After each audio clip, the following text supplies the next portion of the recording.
네, 안녕하세요. 범법인 그날 부대표 변호사이자 홍보 담당 변호사인 이지은 변호사입니다. 부부의 갈등이 극도로 고조되었을 경우에 이 배우자가 아이를 데리고 가출을 하면 어떻게 대응을 할 수 있을까요? 이 아이를 되찾아올 수 있는 방법이 있을까 부분에 대해서 고민을 하는 분이 상당히 많으십니다. 일단 첫 번째로 형사상 문제될 수 있는 범죄는 미성년자 약취유인죄인데요. 이 실생활에 사용하는 용어로는 유괴범이 이에 해당합니다. 아이를 데리고 나가버린 배우자 역시도 이 자녀의 친권자라는 것 때문에 문제가 되는데요. 미성년자를 보호 감독하는 친권이 있고 양육을 할 수 있는 양육권자인데 이렇게 아동을 보호 감독할 권리가 있는 부모가 자기의 아이를 데리고 나갔다고 하는데 이 부분이 형사처벌이 될 수가 있을까요? 이 결론부터 말씀드리면 이 통상적으로 부모가 아이를 함께 키우고 있던 상황이라면 사실상 그 배우자의 가출을 신고를 해도 경찰이 도와주기는 상당히 어렵습니다. 말씀드린 것처럼 이 공동친권, 양육권자인 배우자가 아이를 데리고 가서 다른 곳으로 옮겨서 계속 보호하고 또 양육을 하고 있다면 이것은 특별한 문제가 없다고 우리 법이 보고 있는 것입니다. 다만 그럼에도 불구하고 그와 같은 상황이 발생을 했을 경우에 저희는 경찰에 신고하는 것을 추천드리고 있습니다. 이 아이를 억지로 끌고 갔다거나 이 아이의 건강 상태나 감정을 전혀 고려를 하지 않고 데리고 갔을 경우에 이 아이에 대한 정서적 학대가 첫 번째로 문제가 될 수가 있고요. 이 무엇보다 아이가 안전한지 여부를 그래도 경찰을 통해서는 확인할 수 있다는 점, 그리고 이제 이 상황을 그대로 내가 두고 있지는 않겠다, 이 강력한 의사표명을 해서 부부간에 그래도 아이 부분에 대해서는 좀 대화를 할 수 있는 여지를 열어줄 수 있다는 점에서 좀 이점이 있습니다. 또 이 아이를 전혀 배려를 하지 않고 가출을 해버린 정황이 있는 경우에 이혼 소송에서 이 친권 양육권을 다툴 때 불리하게 작용을 할 수가 있습니다. 그래서 이렇게 일방적으로 아이를 데리고 가출했다라는 증거를 확보하기 위해서라도 경찰에 대한 이 신고가 필요할 수가 있습니다. 이 부모 중에 한 사람이 아이를 데리고 가버렸을 경우에 이 어떠한 경우에도 처벌이 되지 않느냐? 사실 그것은 아닙니다. 아이 이사를 전혀 고려하지 않고 억지로 데리고 간 경우에는 자신이 설령 그 법정 친권 양육권자라고 하더라도 이 본인의 감호권을 남용했다고 볼 수가 있고요.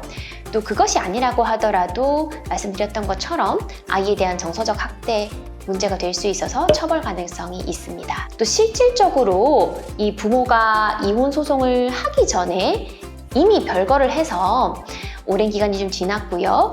아이의 사실상 한 부모가 아이를 단독으로 보호하고 있고 그 기간이 상당히 길어졌다라고 하는 경우에는 설령 비양육 부모가 법적으로는 친권 양육권자라고 하더라도 미성년자 약취유인죄가 성립될 가능성이 있습니다. 이 한 사례를 예로 들자면요.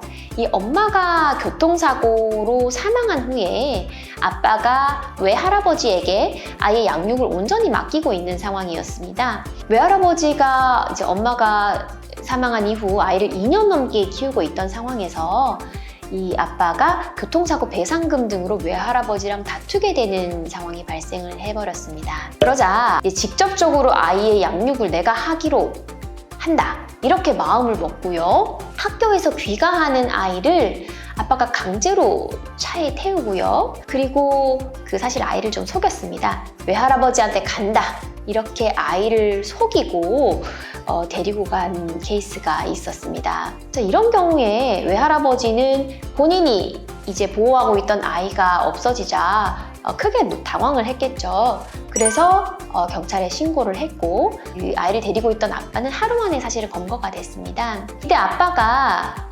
법정 이제 다툼까지도 가게 됐고요.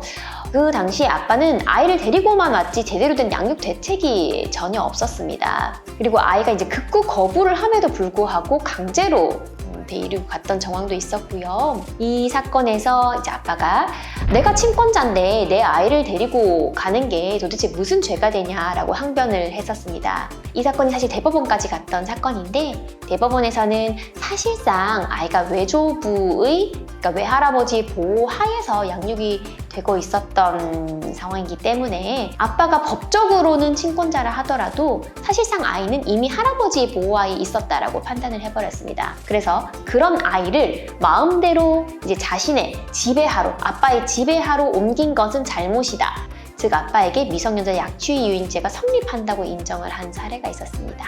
두 번째, 형사상 고소를 통해서 그 아이를 데리고 올 수가 없는 경우에 그러면 우리는 어떤 조치를 취할 수가 있을까요? 당장 이제 아이를 보고 싶은데 아이를 지금 못 보는 상황이 발생을 한 거죠. 이 실무상으로는 사실은 이혼 소송을 제기를 하고요. 임시양육자 지정 및 유아 인도에 대한 사전처분을 신청을 해야 됩니다. 이 단순히 아이를 데리고 가출했다라는 것만으로는 이제 처분이 인정되는 사유가 되지는 않고요.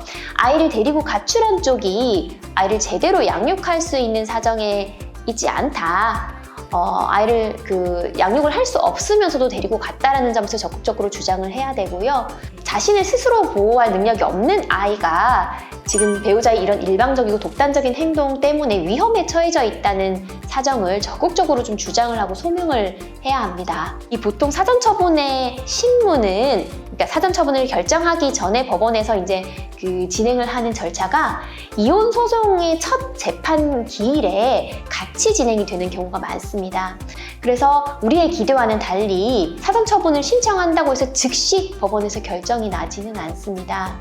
사실 그래서 이혼 소송을 목전에 두고 있는 경우에 친권 양육권을 지키기 위해서는 어떻게든 아이를 잘 데리고 있어야 된다는 점, 이 부분을 꼭 염두에 두셨으면 합니다. 사실 이것보다도 더 당부드리고 싶은 말씀은요.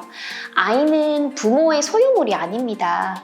이 오로지 소송에서 이기기 위해서 아이를 마치 이제 물건처럼 데리고 가서 그동안 이제 아이가 지내던 익숙한 환경에서 다른 환경, 낯선 환경으로 옮겨버리고 이제 일방의 부모로부터 아이를 단절시키는 행위는 사실 이제 어른의 싸움으로 인한 고통을 아이에게 그대로 전가시키는 행동이죠.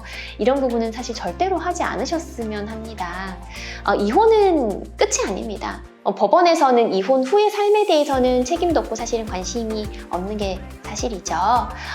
그렇지만 이혼 후에도 우리의 삶은 계속되기 때문에 이혼을 한 두 부부가 꾸려나가는 앞으로의 삶은 굉장히 중요하고요. 이혼 후에도 아이가 있는 경우에는 부부가 아이를 위한 협력을 계속해야 되는 상황들이 너무나 많이 발생을 합니다. 그래서 이혼 과정에서 극단적으로 이제 갈등을 키우는 경우에 이 아이에게도 좋지 않은 영향이 있을 수 있다는 점을 꼭 염두에 두셨으면 합니다. 네, 그날 이변 이지은 변호사였습니다. 감사합니다.